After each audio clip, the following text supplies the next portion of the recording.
Bonjour et bienvenue chers Alphamers au niveau de cette vidéo où l'on va pouvoir discuter du module Beautiful Soup qui fait partie des modules Python les plus intéressants dans un contexte web. On verra donc la puissance de ce parseur et à quel point il peut nous être utile dans notre approche d'automatisation des tests de type pentesting. Sans plus tarder, le plan de la présentation est le suivant. Donc, tout d'abord, nous allons commencer par une petite définition de ce module, de ses fonctionnalités, mais surtout de ses points forts.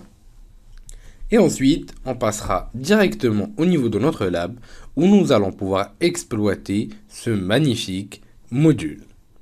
Beautiful Soup, comme on a pu en discuter au niveau de la vidéo précédente, représente un parseur extrêmement puissant et riche en fonctionnalités. Il est très facile à exploiter, à savoir que à partir de la version 4, ce dernier nous permet de pouvoir gérer grâce à l'XML HTML5 libre, ce qui nous permet d'effectuer un meilleur parsing et donc de pouvoir être efficient dans notre approche. Sans oublier que Beautiful Soup gère de manière excellente et comme toujours de manière très efficiente les encodages. En d'autres termes, cela représente la meilleure librairie sur le marché. Et en plus de tout ça, elle est open source. Pour plus d'informations, je vous inviterai à pouvoir découvrir donc, la documentation officielle de Beautiful Soup qui est extrêmement complète. Allons découvrir donc tout ça ensemble et en vidéo. Une fois au niveau de notre lab, donc tout d'abord, nous allons importer la librairie donc Beautiful Soup. Donc from bs4 import et Beautiful et Soup, ainsi que URL libre qu'on a pu découvrir au préalable.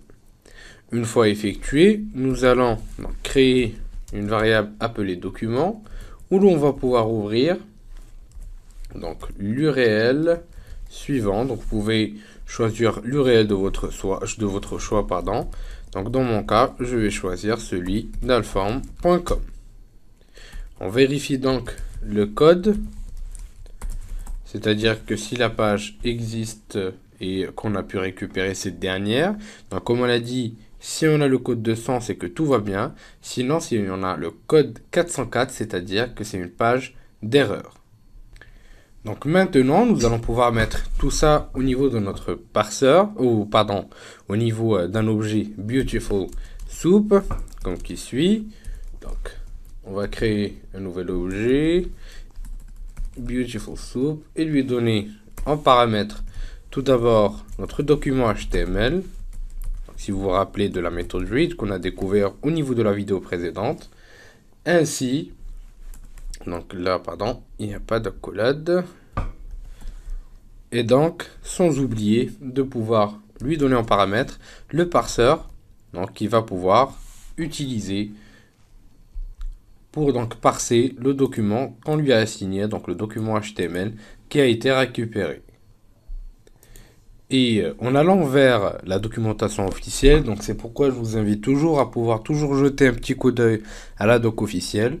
On retrouve donc les différents parseurs qui sont donc gérés et supportés avec ou au niveau de Beautiful Soup. Donc par défaut, donc Beautiful Soup va pouvoir utiliser la librairie HTML parser. Donc le parseur HTML parser n'est pas vraiment très intéressant à utiliser.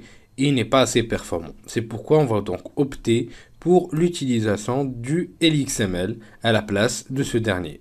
Pour plus d'informations, je vous invite encore une fois à revenir au niveau de la documentation officielle.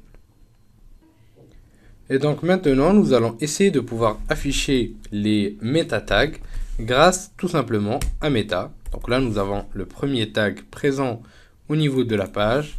Et là, en effectuant un petit next, nous avons le deuxième tag et ça continue. Et donc à la place de pouvoir effectuer à chaque fois un petit next, nous pouvons tout simplement créer une petite variable ou un objet, donc meta-tags, où nous allons exploiter donc une fonctionnalité, donc une méthode au niveau de Beautiful Soup qui est find all. Et à partir de là, nous spécifions tout simplement meta pour les tags à trouver ou à récupérer. Et à partir de là, nous pouvons donc afficher tout ça comme ceci. Et là, en fait, on a tous les méta tags qui sont présents au niveau de ou du document HTML qu'on a pu récupérer tout simplement. Et par la suite, si vous voulez manipuler, donc il suffit de pouvoir utiliser la variable comme un petit tableau, tout simplement. Ceci va aussi être correct pour n'importe quel type de tag, donc de balise, qu'on va pouvoir exploiter. Donc par exemple, supposons qu'on veut récupérer tous les liens présents au niveau donc, de la page. Donc il suffit d'utiliser le tag A pour le lien. Et donc on récupère tout le contenu. Donc là, on a à peu près... donc je vais vérifier grâce à l'int. Voilà, on a 157 liens qu'on peut donc afficher par la suite, soit sous format d'un tableau, comme ceci. Voilà. Donc là, on a récupéré quasiment tous les liens en une seule fois. Ah oui, pardon. Oups. Donc c'est lien. Voilà, 0. Voilà. Le deuxième.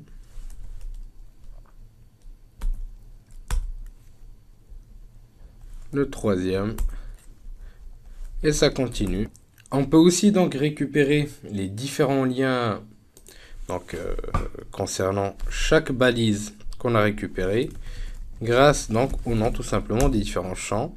Donc dans ce cas-là, pour le lien 2, donc on va utiliser tout simplement, pardon, voilà, href, donc au niveau, donc j'ai fait une petite erreur, donc au niveau de crochet, donc on va spécifier le champ affiché, voilà, on peut afficher le nom tout simplement, grâce à .string, voilà, donc le nom du champ, et voici à quoi ressemble le champ de manière générale, donc de manière brute, donc là on a pu extraire le href, mais aussi, donc, le nom de notre champ qui est me connecter. Une fois au niveau ou de retour au niveau de notre lab, nous allons donc pouvoir commencer à exploiter la puissance de Beautiful Soup. Donc tout d'abord, on met en place un script extrêmement simple. Donc comme son nom l'indique, c'est en fait un extracteur du réel présent sur une page web. Comment on va pouvoir effectuer cela? Tout simplement, tout d'abord, en important Beautiful Soup. Donc si vous avez cette problématique, il faudra juste rajouter donc la librairie au niveau de Settings, Project Interpreter, et après au niveau des packages, rajouter BS4, comme vous pouvez le voir. Donc on clique sur Install Package. Voilà, installer, ça devrait pas prendre très longtemps. Voilà, le package a été installé avec succès. Hop, c'est parfait, ok. Donc là, nous allons plus avoir d'erreur. Et si nous faisons un petit import, nous avons notre Beautiful Soup. Donc à partir de là, nous allons aussi importer notre URL lib, qu'on a pu utiliser précédemment, et demander tout d'abord l'URL à l'utilisateur. Donc URL que l'utilisateur va saisir et d'où on va pouvoir récupérer les différentes informations. Donc veuillez spécifier le ou l'adresse à analyser. Voilà, c'est parfait. À partir de là, on va donc ouvrir notre URL grâce à URL lib, donc .url open, voilà, la donnée, donc la http plus URL, donc la variable qui va contenir l'adresse que l'utilisateur va spécifier. Ensuite, on va créer notre objet soup, donc Beautiful Soup, avec cette fois-ci les différentes informations qu'on va spécifier, qui en fait c'est où, voilà, donc r.read et l'interpréteur ou le parseur qu'on va pouvoir utiliser, qui est dans notre cas LXML. Donc, on va ensuite créer une petite boucle afin de pouvoir récupérer et afficher donc grâce à la méthode findAll, donc toutes les balises A, find all, voilà. Et au niveau de ces balises là, comme on a pu le voir tout à l'heure, ce qu'on va récupérer, c'est en fait tout simplement la partie qui contient le href et donc le lien. Donc le lien, donc link, et plus précisément le champ href. Vous aurez en fait une petite erreur, donc qui est tout simplement due au fait qu'on n'a pas installé en fait notre parseur XML. Donc on doit rajouter donc la librairie LXML. Donc on va l'installer comme on l'a fait exactement avec BS4. Voilà, c'est en train d'être installé, c'est fait, ok. Et on réexécute notre programme ou notre script. On spécifie en fait l'adresse à analyser. Et voilà, nous avons pu récupérer tous les liens qui sont présents au niveau de notre page. Donc je vais reprendre un autre exemple avec alform.com. Oups, j'ai écrit directement sur le code, désolé. Voilà, alform.com. Et voilà, donc il va extraire toutes les informations qui sont présentes.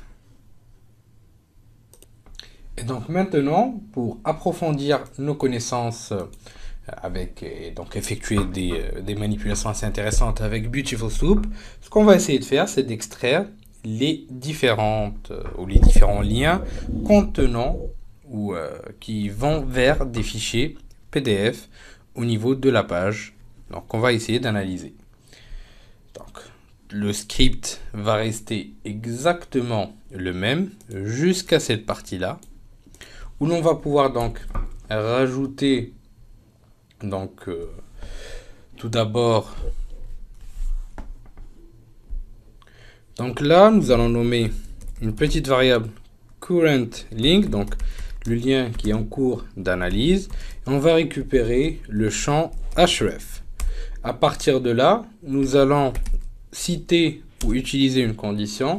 Donc si current link ends with, c'est-à-dire si le lien finit par PDF, ce qu'on va essayer de faire, c'est d'afficher ce lien et de dire voilà, c'est un lien PDF.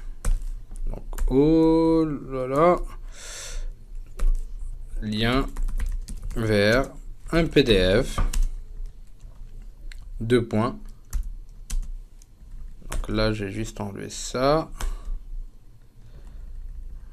Oh, et spécifier notre current link.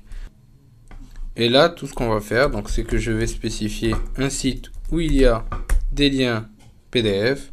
Et comme vous pouvez le voir, donc là, c'est un répertoire au niveau de mon domaine où l'on retrouve donc des liens vers des PDF. Donc, pourquoi on a en fait le lien sous cette format-là, ou sous ce format-là, donc tout simplement parce que c'est juste un repo et c'est en local dans le même dossier. Donc, vous pouvez effectuer votre recherche sur tous les sites que vous souhaitez. Donc, par exemple, je vais mettre un autre site pour tester. Donc, mais bien sûr, vous pouvez tomber sur des PDF ou pas, et ainsi de suite. Pour ce qui va suivre, je vous invite donc à pouvoir effectuer les exercices suivants. Tout d'abord, mettre en place un crawler en exploitant donc toujours Beautiful Soup, que ce soit pour cet exercice ou le deuxième aussi, qui consiste à pouvoir mettre en place un screen scraper qui va pouvoir nous permettre de pouvoir miner différentes informations depuis les différents sites web ou différentes adresses qu'on va pouvoir renseigner. Vous allez donc trouver bien sûr au niveau des 3 exercices donc un tout petit cahier de charge au niveau des ressources pour les effectuer. Pour le reste, c'est-à-dire pour la correction, elle sera au niveau de la partie correction des exercices, au niveau du dernier chapitre. Et enfin, donc le dernier exercice consiste à pouvoir mettre en place un service Whois à travers Beautiful Soup. Le but étant de pouvoir, à partir du site whois.net, récupérer les différentes informations en exploitant donc une requête qui va être donc effectuée. Donc, et à partir de cette requête-là, ou plus précisément le résultat de la page qu'on va pouvoir récupérer, on doit pouvoir donc récupérer tout simplement le résultat des différentes informations correspondantes à l'adresse qu'on a spécifiée, c'est-à-dire l'adresse IP qu'on a spécifiée en input de notre script tout simplement. Bien sûr, j'ai fait exprès de ne pas donner tous les éléments nécessaires afin que vous puissiez effectuer un peu plus de recherche. Je vous dis merci de votre suivi, chers Alphaomers, et à la prochaine vidéo sur Alpha.